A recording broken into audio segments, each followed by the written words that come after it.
The Vauxhall Viva is a small family car produced by Vauxhall in a succession of 3 versions between 1963 and 1979. These were designated as the HA, HB and HC series. The Viva was introduced a year after Vauxhall's sister company Opel launched the Opel Kadett A. Visually the two cars' kinship was obvious. A van version was also produced, as the Bedford HA. In the UK, the Viva's principal competitors at the time of its launch included the well-established Ford Anglia and Morris Minor. The third-generation HC series was the last solely Vauxhall-designed passenger car when it ceased production in 1979, since all future Vauxhalls would be badge-engineered Opel models. HA Viva, the HA Viva, announced in September 1963, and replaced in September 1966, was Vauxhall's first serious step into the compact car market after the Second World War. It was also the first new small car produced by Vauxhall since 1936. The HA Viva was powered by a 1057 cc, overhead valve, 4-cylinder, front-mounted engine driving the rear wheels. It was comparable in size and mechanical specifications with the new Opel Kadett released a year earlier in continental Europe. The Viva and Kadett were sold alongside each other in many markets. The HA Viva was just an inch longer than the Ford Anglia, which dated back to 1959. It was offered only as a 2-door saloon. The HA set new standards in its day for lightweight, easy-to-operate controls, a slick short gear change, lightweight steering and clutch pedal, good all-round visibility and relatively nippy performance. It was one of the first cars to be actively marketed towards women, perhaps as a result of these perceived benefits for them. The front cross-member assembly from the HA became a very popular item for DIY hot rod builders in the UK, due to its simple self-contained mechanics, similar to older designs such as those from the 1930s, and ability to accommodate much larger engines within its span. The assembly featured a double wishbone vertical telescopic dampers suspension design in combination with a transverse leaf spring attached to the front cross-member at its center position, and the entire unit could be removed and adapted to another vehicle. The Viva's rear suspension made do with conventional longitudinal semi-elliptic leaf springs and telescopic dampers. In Canada, the HA was sold as the Vauxhall Viva by Pontiac Buick dealers and also as the Envoy Epic by Chevrolet Oldsmobile dealers, and was second in sales to the Volkswagen Beetle amongst imported compact cars. In France, the car was marketed as the Vauxhall Epic. The Viva was initially launched in standard and deluxe versions, identifiable by their simple horizontal slatted metal grilles. Minor changes in September 1964 included improved seats and more highly geared steering. A more luxurious SL variant appeared in June 1965. Engines were available in 2 states of tune. Entry-level models came with a power output of 44 brake horsepower, while the Viva 90, introduced in October 1965, had a higher 9:1 compression ratio and produced 54 brake horsepower.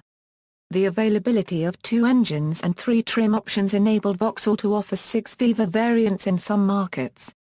90 models came with front disc brakes, while SLs featured contrasting bodyside flashes, a criss-cross chrome-plated front grille, 4-wheel covers, 3-element round tail lights and better interior trim. During its first 10 months, over 100,000 HA Vivas were made, and by 1966 the HA had chalked up over 306,000 sales, proving that Vauxhall had made a successful return to the small car market, which they had abandoned following the Second World War. One measure of the success is the fact that a budget was made available to design the car's successor with a virtually clean sheet. The Viva HB inherited engines, but little else, from the HA. 309,538 Viva HAs were produced. The HA, however, suffered severely from corrosion problems along with other Vauxhall models of the time, and very few of this model remain. One of the main problem areas being the cappings along the topside edges of the luggage compartment badly corroding and allowing water to enter, consequently leading to severe structural corrosion in the luggage compartment floor area. As with a lot of other British cars of that period, many Vivas failed to survive long-term. In addition, the HA Viva suffered badly from handling and stability problems.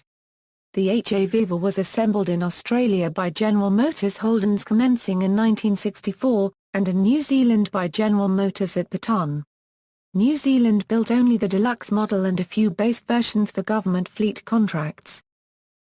Bedford HA =. A van version was marketed as the Bedford HA and was offered in 600 weights, 800 weights and, from 1972, 1,000 weights variants.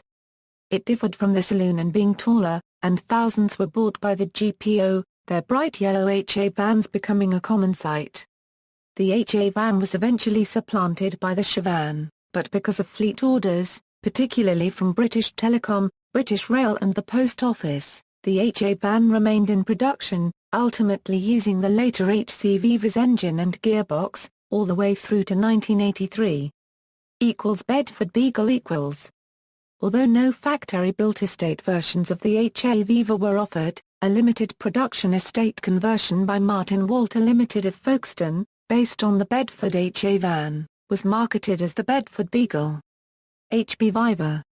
The HB Viva, announced in September 1966 and sold by Vauxhall until 1970, was a larger car than the HA, featuring Coke bottle styling, and was modeled after American General Motors models such as the Chevrolet Impala Caprice of the period. It featured the same basic engine as the HA, but enlarged to 1159 cc's, but with the added weight of the larger body the final drive gearing was reduced from 3.9 to 1 to 4.1 to keep the nippy performance. The automatic Viva HB was offered from February 1967, and fitted with the ubiquitous Borg-Warner Type 35 system. Cars of this size featuring automatic transmission was still unusual owing to the amount of power the transmission systems absorbed. In a heartfelt if uncharacteristically blunt piece of criticism, a major British motoring journal later described Viva HBs with automatic transmission as among the slowest cars on the road. The HB used a completely different suspension design from the HA, having double wishbone and coil springs with integrated telescopic dampers at the front, and trailing arms and coil springs at the rear.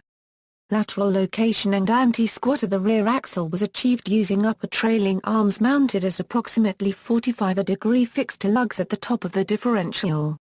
Both front and rear could also be fitted with optional anti-roll bars.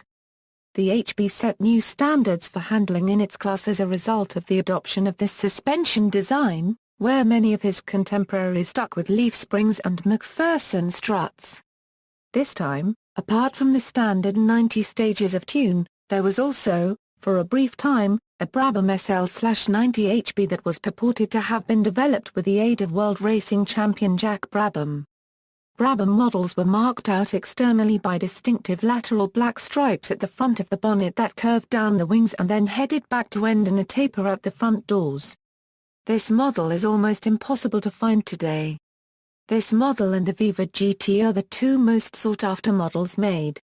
The Brabham model differed from the standard Viva SL/90 in having a different camshaft, uprated suspension with anti-roll bars, different exhaust manifolds, and a unique twin-carb manifold, as well as differing interior trim. Two larger overhead camshaft engines from the larger Vauxhall Victor were also offered a twin-carb 1975 cc's in the Viva GT from February 1968 and a 1599 cc's making up the Viva 1600 from May 1968. With the expanded engine program, the HB saw numerous permutations of model offerings, with base, deluxe and SL trims offered with a choice of standard 1.2, tuned 91.2, Brabham 91.2 and the aforementioned overhead cam units offered during its run. The Brabham was effectively replaced by the 1600, although many complained of high fuel consumption with this engine. Front disc brakes came with the 90 and overhead cam engine models, while a larger 12-gallon fuel tank was also part of the 1600 and GT package. The brakes were problematic. A 1971 survey of passenger cars registered in Sweden during 1967 placed the HB Viva at the top of a list of cars identified as having faulty brakes as part of an annual testing procedure. Problems were concentrated on uneven braking and dragging brakes, generally at the rear, and affected 26% of the cars tested. Second on the list, with 24% of cars triggering brake fault reports, was the similarly configured Opel Kadett Estate. Although it avoided the bottom spot in other individual categories, the poor score achieved by the brakes left the Viva with the highest overall rate of failure of the 34 passenger cars included in sufficient numbers to feature in the reports of the Swedish test results. Originally offered as just a two-door saloon, a three-door Estate joined the HB range in June 1967, but the advent of the four-door in October 1968 saw the HB breaking sales records worldwide. The introduction of the four-door option coincided with various minor improvements to the interior trim, while auxiliary switches were relocated from a remote panel to positions nearer to the steering wheel. The GM energy-absorbing steering column was now fitted to all models and the fuel tank capacity was increased from 8 to 12 British gallons. The four-door saloon was designed and engineered by Holden in Australia, who exported it as a kit of parts back to Vauxhall in England. Oddly enough, despite being closer in physical location to Australia, all HB Vivas sold in New Zealand were produced from CKD kits imported from the UK and sold as Vauxhalls. The New Zealand Vivas were 2- and 4-door deluxe sedans, the latter with the 90 engine. Automatic was not offered, nor was the SL trim. Some deluxe estates were also assembled locally along with a van version minus the estate's rear seat.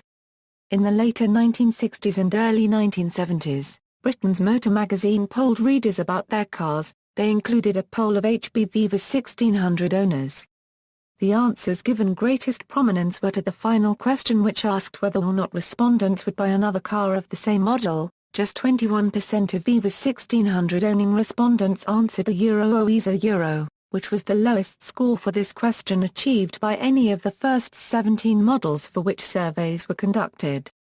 By the time of the readership poll, the HB Viva was within a year of being replaced, even though the 1,600 version itself had only been offered since 1968, so the sample will have been relatively small. It appears that the low satisfaction rate may have reflected not so much the car a Euro unregistered trademark S design but rather a lack of effective quality control in the manufacturing processes. The Viva GT had substantially different engine and running gear and interior from the standard Viva HB models. It was distinguished by having a black bonnet with twin louvers and being all over white. Later GTs came in different colors. A van version of the Viva HB was developed, but it never got beyond the prototype mock-up stage. However, General Motors New Zealand did sell versions of the three-door station wagon with no rear seat as van models and continued this with the later HC version. Aftermarket conversion specialists, Crayford, also ran off some convertibles based on the two-door Viva. Very few of these conversions exist still. Only 2 GT Model HBs were converted, but both are known to survive, and will likely be on the show scene in the coming years. A variant of the HB Viva was also built in Australia, by General Motors Euro Holdens, from 1967 to 1969 and marketed there as the Holden HB Tirana. Canadian Chevrolet Oldsmobile dealers continued to sell a rebadged HB as the Envoy Epic through 1970, while Pontiac Buick dealers kept selling the car under its original name. 566,391 Viva HBs were produced. Body design had improved after Vauxhall's poor reputation with corrosion on previous models. The HB had better underbody protection, but UK cars were still prone to rusting through the front wings in the area behind the headlights where water, mud and salt could accumulate. This ongoing problem with salt on UK roads affected many makes and models, not just the Viva, but Vauxhall's ongoing poor reputation for corrosion undoubtedly contributed to the development of bolt-on wings and will arch liners in subsequent generations of family passenger car. HC Viva. The HC Viva was mechanically the same as the HB but had more modern styling and greater interior space due to redesigned seating and positioning of bulkheads.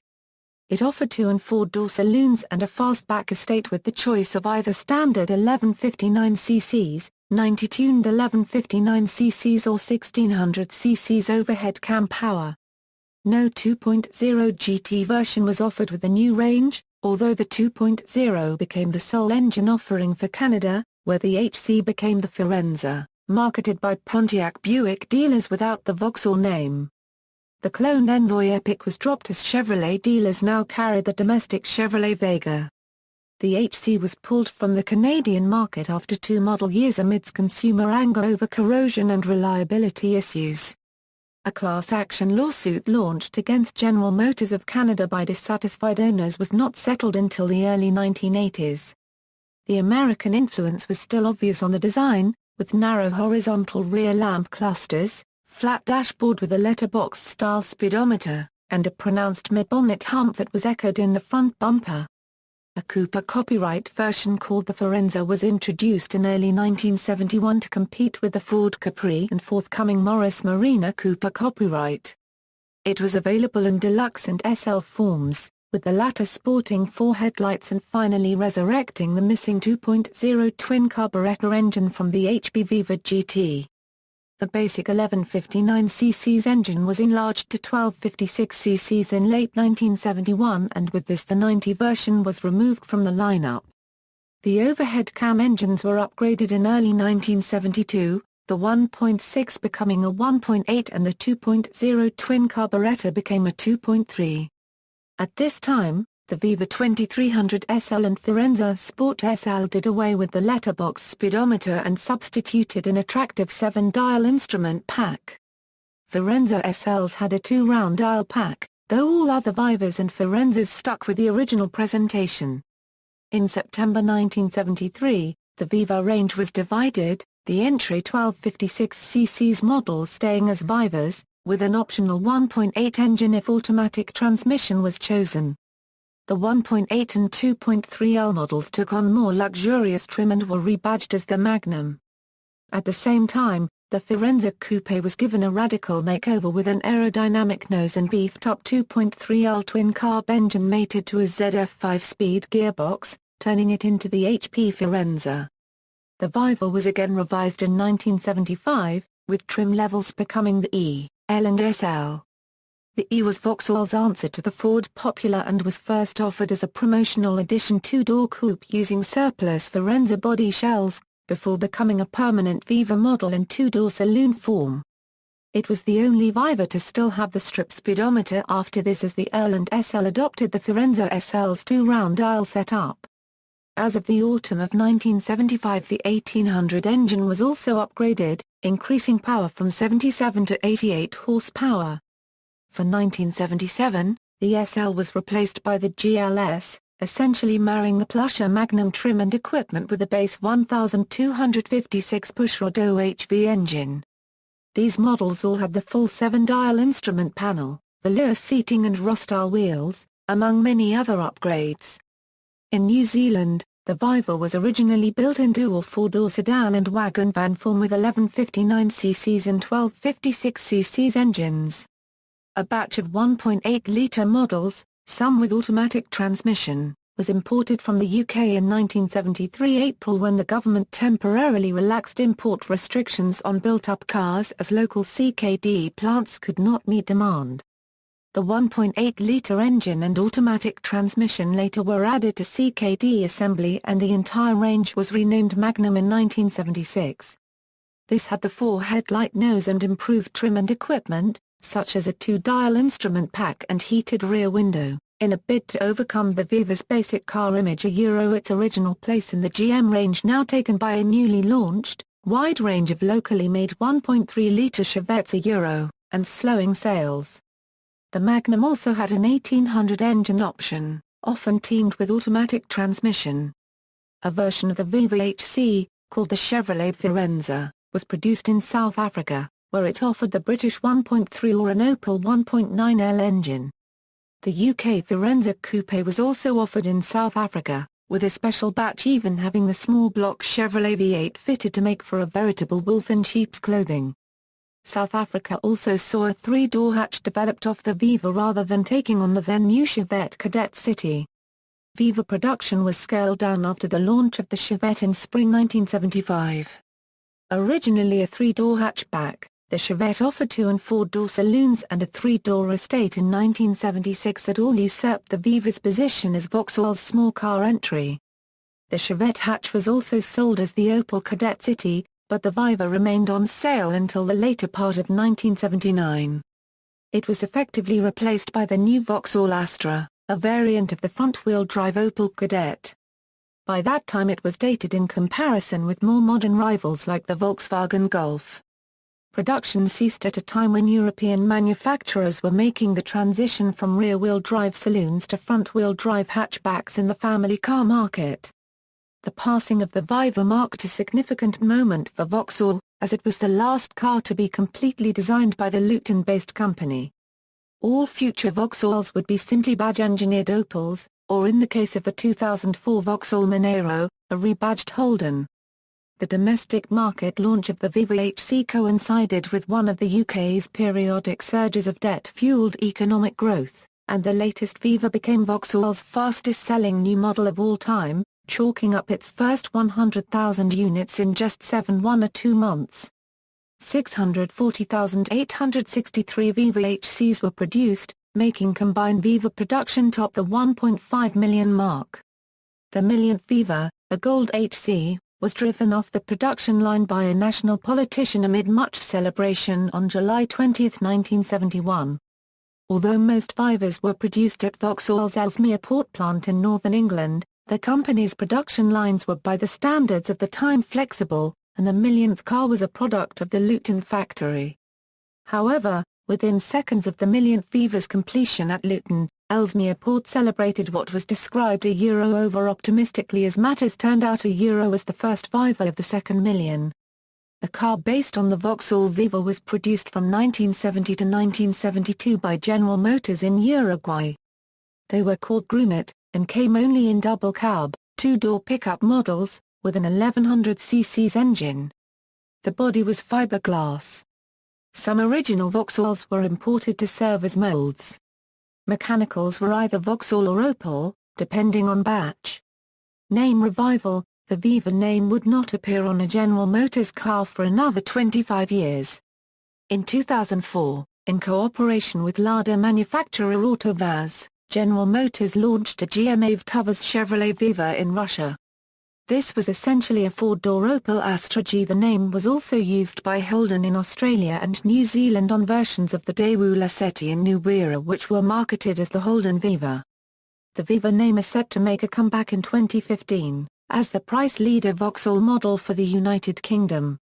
This will be based on the Korean-designed, and manufactured Chevrolet Spark, which will be sold as the Opel Karl in most of Europe.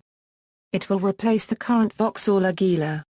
References in popular culture: the car was mentioned in a song by Elvis Costello. One of the tracks from his 1978 album This Year's Model, The Beat, contains the following lyric: "I've been a bad boy with the standard leader. My neighbor's revving up his Vauxhall Viva." References. External links: the Vauxhall Viva Owners Club, Viva Outlaws Club, Viva Drivers Club, VBOA.